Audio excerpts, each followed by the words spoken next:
Hey guys, welcome to YouTube my channel Priya vlogs. কেমন আছো বন্ধুরা? আশা করি খুব ভালো আছো। আমিও খুব ভালো আছি। তো বন্ধুরা, আজকে ভিডিওটা এখান থেকে স্টার্ট করছি। আর দেখো, আজকে সকাল সকাল ঘুম থেকে উঠে বসে 5:30টায়। তো যাই হোক, এদিকে 5:30টার সময় উঠি, আমার সোনামা অনেক কান্নাকাটা করছিল। তো তাই আজকে তাড়াতাড়ি উঠে পড়ে এলাম। তারপরে ঘুম থেকে উঠে ভাবলাম না চাটা খেয়ে কাজ করতে লেগে যায়, না তো অনেকটা লেট হয়ে যাবে, আমার সোনামা কান্নাকাটা করতে লেগে যাবে। তো যাই হোক বন্ধুরা, সকালবেলা আমার চা না খেলে হয় না, আমি একটু করে চা খাবই। তো যাই হোক বন্ধুরা, এখানে চাটা খেয়ে এদিকে আমি বিছানাটা গুছাতে লেগে গেলাম।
তো বন্ধুরা দেখো, এখানে আমি বিছানা উঠানোর পর তোমাদের সাথে যে বিছানার যে কাপড়গুলো বদলে নিলাম সেটা ভিডিও করতে ভুলে গেলাম। তো যাই হোক, এখানে আমি যা যা বিছানা কাপড় চোপড় ছিল সেগুলো আমি উঠিয়ে চেঞ্জ করে নিলাম। তারপরে দেখো, এখানে আমি কাপড়গুলি কেচে নিচ্ছি, ছোটো ছোটো কাপড়গুলি কেচে নিচ্ছি। কেচানোর পর তারপরে বড়গুলি ভিজিয়ে রাখবো, কারণ কি ছোটোগুলি তো অনেকটা নোংরা হয় না, হাত দিয়ে কেচে দিলেই ধোয়া হয়ে যায়।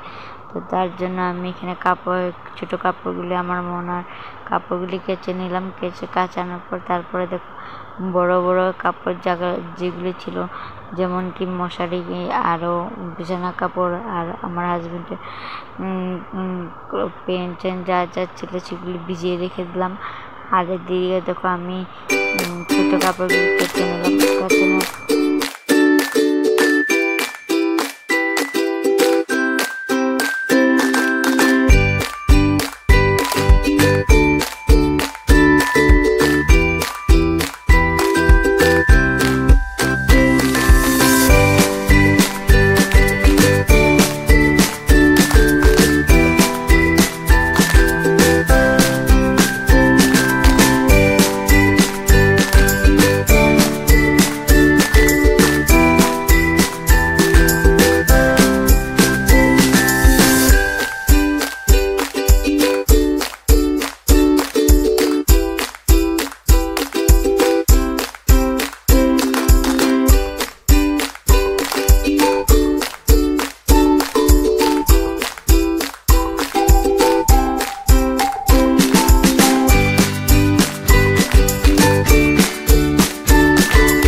তো দেখো বন্ধুরা, এদিকে তো আমার ছোটো কাপড়গুলো আমি কাচানো হয়ে গেছে। আর তারপরে আমি বড় বড় কাপড়গুলি তো ভিজিয়ে রেখেই দিলাম।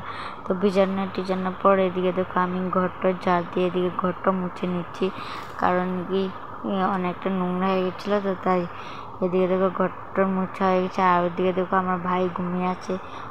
ওকে আমি ডেকে ওকে বলছি, ওই বিছানাটা গুছিয়ে নিত। তারপর আমি বললাম, দেখি ও আমাকে বললো ঠিক আছে বৌদি গুছিয়ে নিচ্ছি। অনেকটা দিদারি হতে একা একা করতে তার জন্য ওকে গুছিয়ে ও আমার সাথে হেল্প করে দিল। তারপর দেখে এদিকে আমি রান্নার জন্য কী কী রান্না হবে সেগুলো আমি করছি। তো আজকে রান্না হবে কোয়াশ আলুর তরকারি আর এদিকে ডিম কারি।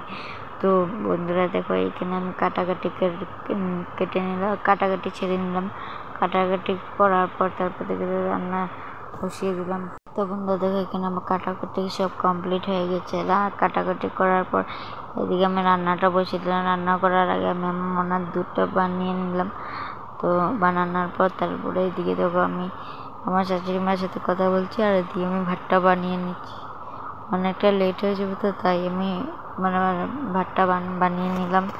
ভাত বানানোর পর এদিকে আমার শাশুড়ি মা বলছে আমি ওকে দুধটা খাইয়ে দিই। আমি বললাম মা খাইয়ে দো, অনেকটা লেট হয়ে যাবে তো তার জন্য আমি ওকে মাকে বললাম খাইয়ে দেবো। তারপরে আমি এদিকে দেখো ভাতটা বসিয়ে দিলাম।